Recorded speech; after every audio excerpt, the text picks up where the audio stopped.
Hey everybody, just wanted to come on here and talk to you a little bit about Down Syndrome Week. So Canada, we only get a week to celebrate, but I've been posting every day this month because I really want to create awareness. So if you don't know, we had a baby girl born December of 2020 during a pandemic, and we had a birth diagnosis of Down syndrome. She also had some other complications, which included what we refer to as a brain injury at birth. So sometime before delivery, during delivery, she was, without some oxygen. So she was immediately taken to the NICU, and from there, her care was sent over to Sick Kids in Toronto. So it was a very hectic, very chaotic birth delivery, and a lot of unknowns and just a lot of surprise. So when you have a birth diagnosis, you literally know nothing until the baby's on the outside. So at which time we were informed that there was a good chance that she would have Down syndrome, that they had to do some other tests, and they actually sent us a genetic team to come look at us while we were at Sick Kids. So they did confirm. It was obviously a shock to us because we had our normal ultrasounds. We had some really good prenatal care and all of that, and nothing had shown up. So I do know that it is pretty common to have a birth diagnosis. It does get missed on the typical or the usual screening. So there are some other things that you can do during your pregnancy. One of them is at that 12 to 13 weeks, you can actually go for, it's a non-invasive prenatal screening, I believe it's called. And they actually do an ultrasound. They measure the fluid amount on the back of the baby's neck.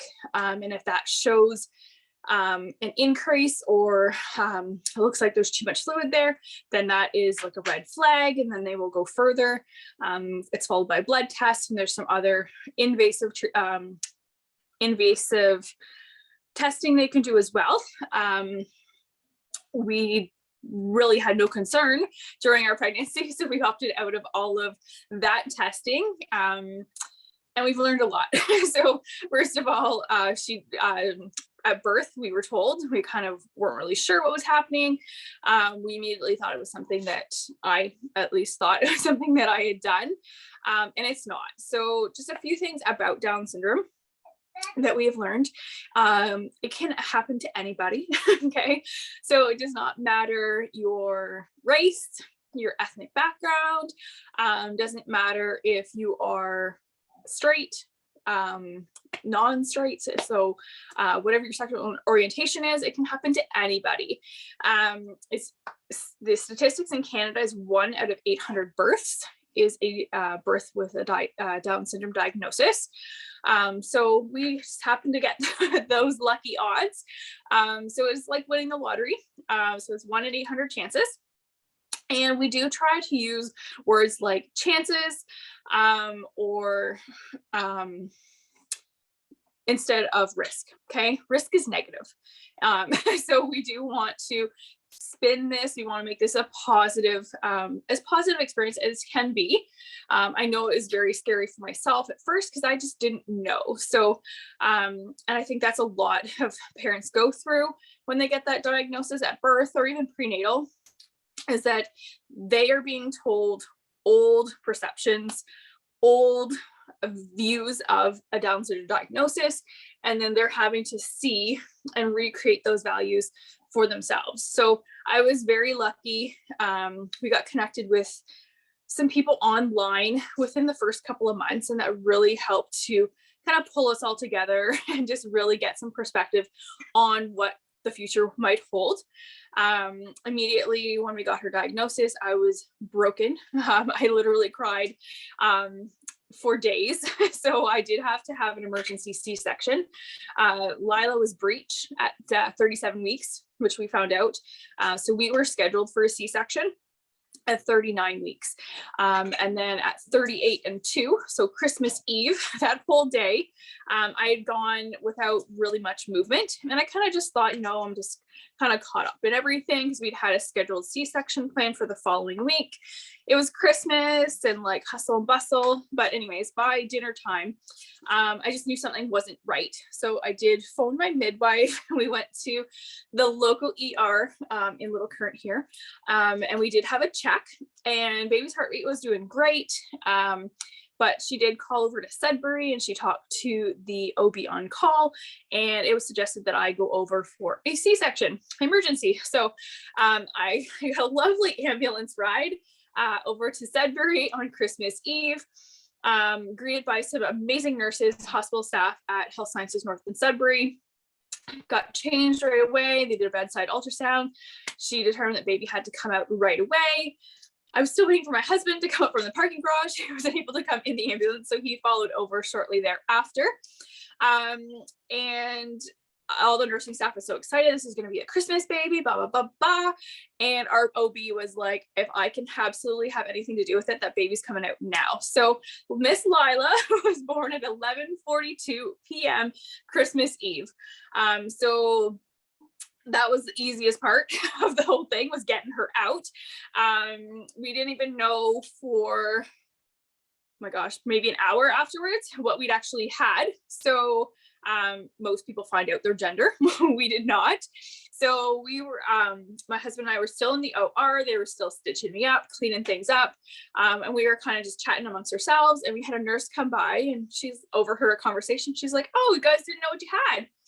And Zach and I kind of laughed at each other like, "No, we didn't hear." She's like, "Nobody checked." So Lila was in so much distress at birth. Their priority was to get her into the NICU. So she eventually came back to us, told us we had a little girl, and that the doctors would be in to see us once they had some updates, basically. So they moved me to recovery. And at that point, we did have about 5 doctors come in to talk to us and to let us know. So it was very scary. Okay. I was like, just post-op, like a couple hours, still going through shock of emergency C-section and everything else. And doctors came in to let us know that the baby had a brain injury as well as Down syndrome. So we were a mess of emotions. We really didn't know what was happening, what any of that really meant. And it was a very, very scary time. While I was getting cleaned up, my husband actually was able to go down to the NICU and see her for the first time. She was very, very pale. She was white. She was very sick looking because she was very sick. She was without oxygen. So the nurses and the staff at the Health Sciences North and NICU worked as fast as they could to get her stable. They were on the phones immediately with sick kids arranging the next flight, and they were to be there at 8 o'clock the next morning. So lo and behold, there was a huge snowstorm in Toronto. They didn't end up getting out of Toronto until later that day. So they arrived in Sudbury about 11 o'clock or 12 o'clock Christmas Day. They spent a good hour and a half to 2 hours with her, prepping her for flight. I was still a mad mess. I had been crying pretty much nonstop from my delivery till they came to get me to let me know that she was leaving. When I actually had to get one of the nurses to wheel me down because I wasn't able to move on my own, I got to kind of say my goodbyes, and they were loading her up. So she got her first airplane ride. Less than like 12 hours old. So she did fly in an airplane with 2 respiratory therapists, I think they're called. So she flew to Toronto with them. They called us immediately upon arrival in Toronto to let us know that they had arrived at the hospital. They were getting her stable. We chose to stay in Sudbury an extra night. It was just too emotional. I was post-op. I really wasn't able to travel. So we ended up heading down to Toronto on Boxing Day, and we really didn't know what we were getting into, how long we were going to be there. Sick Kids is an amazing hospital. They took really, really good care of Lila. it was hard. Okay. We were in the middle of a pandemic. There was different COVID restrictions and they kept changing constantly. So one of the most difficult things was the fact that Zach and I could not be in with Lila at the same time. We were given 1 hour of family time for the 1 week that we were there. So I would go up, I do my visit, I get all caught up on the doctor's charts, all that stuff. I'd have a visit. Zach would come up for an hour, we'd have an hour together, and then he would leave and I would kind of do another little visit and just really absorb as much time as we could. After a week of us being there, they got rid of that combined hour. So I had all intentions of breastfeeding. So I was pumping regularly. So I would go up and do my visit. I'd go back down to the van and pump. Well, Zach went up to visit. I'd wait in the parking garage in the van. I'd be pumping and then he'd go up and visit. He would be finished his visit after an hour. He'd come back down. I'd go back up. So we did that for the rest of our stay in Toronto, which was pretty crazy. I did get confirmation of her Down syndrome diagnosis bedside about a week after she was born by myself. And that literally broke me. So the doctors, again, team of 5, came in bedside and told me that yes, absolutely, she had trisomy 21. And they just started rhyming off a whole bunch of other stuff. It was very hard being told that news bedside without the support of my husband. I actually had to then go downstairs to the parking garage, to the van to tell him, which was horrible. We both kind of cried for quite a while, kind of gathered our thoughts and our feelings and just knew no matter what, that we were going to give her the best life possible. And then once things kind of settled down, I started doing my research. So a few things that I've learned is that people with Down syndrome are fully capable of absolutely anything that they put their mind to. So that is something that we as a society need to break. We need to break that previous misconception that they are not capable, they cannot learn, they cannot do things, because that is absolutely not true. Lila does have low tone, so it does take her a little bit longer to get her muscles going. So she's 10 months old, she's not crawling yet, but she gets around the floor like nobody's business. We're working on her abdominal strength. She's been using a sippy cup, straw cup, like an actual straw, since she was like 5 months old. She's been sitting up on her own since she was 5 months old. So she is doing phenomenal. We got connected with physiotherapy, speech therapy, and occupational therapy right as soon as we got home. So speech hasn't started yet. It's going to start in a few months, but I did want to make sure everything was in line. And then I started reaching out to other people that were going through similar experiences that I could kind of connect with. So I do have a couple of really close friends that I've made through our Down syndrome diagnosis journey. And I honestly would not want to do this journey with anybody else. So it was hard, absolutely. And it was scary for sure, but I'm here to let you know that Down syndrome is not scary. Okay. There's so much that I've learned and I've grown so much that I want to be able to share this with other people. So Lila is going to be capable of doing anything that she sets her mind to. And Zach and I try and tell her to like that all the time. So we'll be joking around and we'll say, oh, Lila, you're going to be a dancer today. Or Lila, you're going to be a dog walker, because she's like obsessed with Milo. So she's going to be able to do absolutely anything that she puts her mind to. And we're going to be there to support her. We do have a really great family support system as well.